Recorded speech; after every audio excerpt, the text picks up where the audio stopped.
Dan sungguhnya Muhammad telah melihat Jibril itu dalam rupanya yang asli yang kedua kali pada tempat yang lain, yaitu di Sidratul Muntaha, ya, di pembatas antara langit dengan di atas langit ada arsy Allah, ada lautan, dan juga Allah yang maha tinggi dan maha pemurah. Ada Sidratul Muntaha namanya.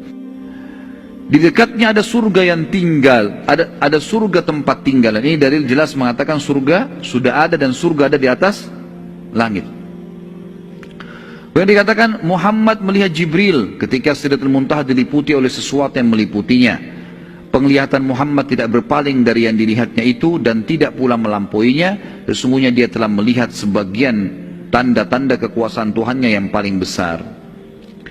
Nabi SAW teman-teman setelah itu pulang ke rumah dan betul-betul merasa ketakutan, bimbang, bingung, bercamuk semuanya, berkecamuk. Tengah malam melihat kejadian ini, kemudian sampai pagi. Tiba di rumah sudah mulai terang, matahari sudah mulai terang. Mengetuk pintu.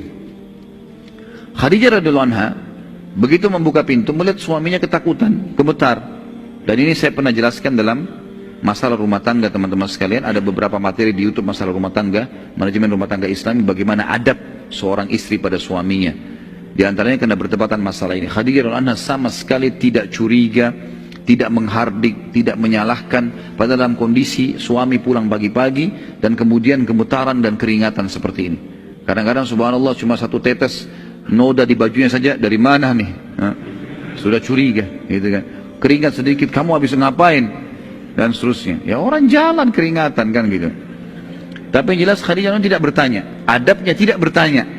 Nggak ditanya apa-apa. Sampai suaminya yang bicara. Nabi SAW mengatakan, Zammiluni, zammiluni. Selimuti saya. Selimuti saya. Saya kegigil. Gitu kan. Khadijah nggak bakal tanya. Masuk ke dalam, ngambil selimut, bungkus Nabi SAW. Dirangkul, dibawa ke dalam kamar. Duduk pun, disediakan air minum. Khadijah nggak bertanya apa-apa. Ya. Diam, tunggu suaminya yang jelaskan. Setelah Nabi SAW tenang, baru Nabi SAW ceritakan, wahai Khadijah, saya melihat begini, begitu, diceritain semua panjang lebar. Sampai selesai semua, dan saya tiba di sini. Inilah yang membuat saya keringatan. Ada yang datang di malam hari, baju putih, berbicara pada saya, memeluk saya, menyuruh saya membaca dan turunlah. Dan ada 5 kalimat ini yang diucapkan, dibacakanlah surah Al-Alaq Nabi SAW pada Khadijah. Kemudian saya turun dengan buru-buru dari bukit. Saya melihat poster tubuh yang besar, wajahnya mendekat sampai 2 anak panah, 2 busur anak panah, dan mengucapkan kalau aku utusan Allah dan dia adalah Jibril. Aku tidak tahu siapa itu Jibril. Kemudian setelah itu Nabi SAW dengan bingung, ketakutan mengucapkan itu sampai selesai. Sudah selesai, Khadijah sebagai istri yang salihah, wahai ummahatul mu'minat, ummahatul mu'minin, dengar ini. Ya, kita harus tahu, wahai ibu-ibu mukminin harus paham masalah ini. Maaf, istilah ummahatul mu'minin untuk istri Nabi SAW. Wahai ibu-ibu ummahat muslimin, mestinya kita memahami masalah ini. Apa kata Khadijah waktu suaminya dalam kondisi ketakutan tadi? Wahai suamiku, apakah engkau mengira engkau telah ditimpa sesuatu yang buruk, gangguan jinkah? Tidak akan pernah terjadi demi Allah. Nggak mungkin kau ditimpa itu. Karena sungguhnya kamu selalu orang baik. Kamu selalu menjadi orang baik. Kamu selalu silaturahim. Kamu selalu bantu orang miskin. Dan kamu selalu memenuhi kebutuhan orang-orang yang butuh bantuan. Bayangkan teman-teman sekalian ya. Saya pernah menghadapi kasus rumah tangga beberapa orang ikhwah. Ini suaminya terlilit utang. Dan lagi masalah berat. Lagi hadapi masalah berat. Dan dia memang butuh. Orang-orang di luar ini, hampir semua orang yang melihatnya di jalan, dia ketakutan jangan sampai orang itu menagihnya. Karena bebannya masalah berat. Pulang ke rumah tidak ada lagi tempatnya kecuali rumah ini. Bagaimana dia bisa minimal merasa aman sementara waktu. Dan bukan dia lari, dia mau bayar, tapi memang kondisinya. Waktu dia ceritakan sama istrinya, yang terjadi apa? Istrinya malah menghardiknya. Istrinya bilang sama dia, itu karena nafkahmu kurang dengan saya. Coba bayangin ya, orang terlilit utang malah disalahkan. Makanya jangan sembunyi-sembunyi. Makanya dan begini dan begitu. Padahal suaminya nggak ada masalah.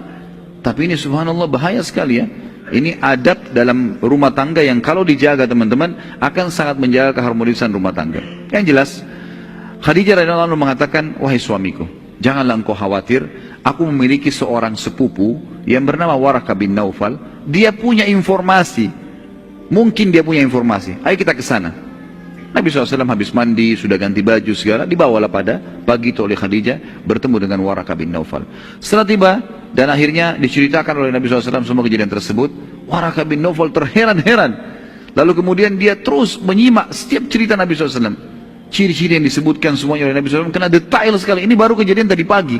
Hari itu juga langsung dibawa bertemu dengan Waraqah bin Nawfal. Dan Nabi SAW masih menceritakan dengan kejadian yang luar biasa gitu. Maka Waraqah bin Nawfal waktu sudah selesai mengatakan, sudah selesai Muhammad, ada yang kau mau sampaikan lagi? Sudah enggak ada.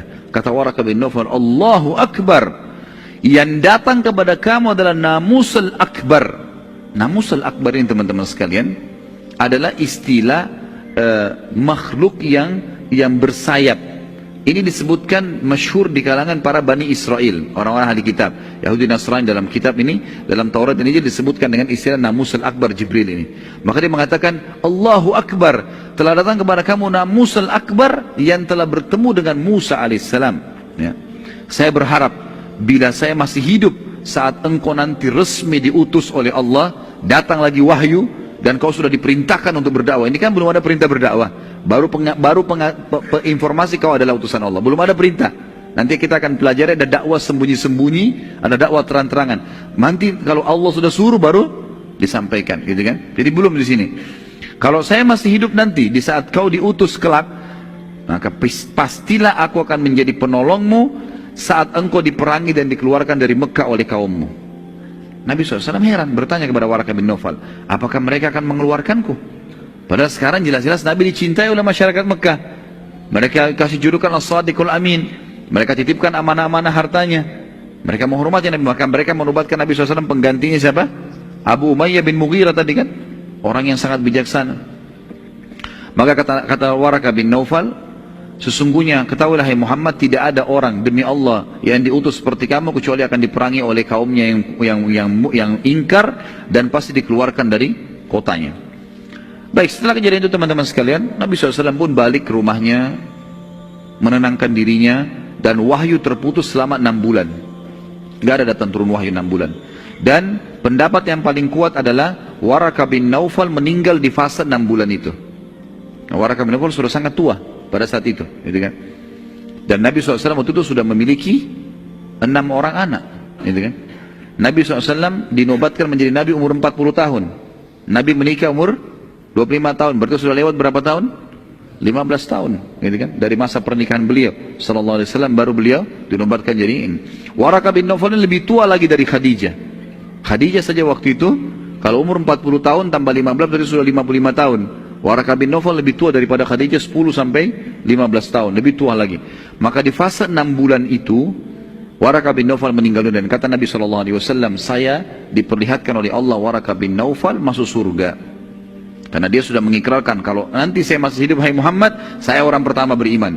Dan saya akan membelamu pada saat kau diperangi oleh kaummu dan dikeluarkan dari negerimu. Gara-gara niat dan ikrar itu, Allah masukkan dia ke dalam surga.